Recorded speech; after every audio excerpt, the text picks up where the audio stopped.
Oi, eu sou Alicia e eu vou ensinar a você as principais palavras e frases do português para o dia a dia e as viagens. Os vídeos para iniciantes falantes de inglês têm legendas em português e em inglês. Você pode mudar a velocidade de reprodução do YouTube se preferir um vídeo mais lento. Olá, nós vamos aprender agora algumas frases úteis para que você possa descrever a sua situação de moradia em português para estrangeiros.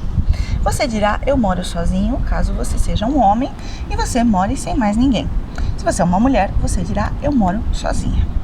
Você também pode dizer, eu moro com a minha família ou eu moro com os meus pais. Outra possibilidade, eu moro com amigos. No caso de você estar em casal, estar morando com o seu companheiro ou companheira de vida, você tem outras opções. Se esse companheiro é um homem, você dirá, eu moro com o meu companheiro ou eu moro com o meu namorado, se vocês não forem casados. No caso de ser uma mulher, você dirá, eu moro com a minha companheira ou eu moro com a minha namorada. Espero que você tenha gostado dessas frases em português para estrangeiros sobre a moradia.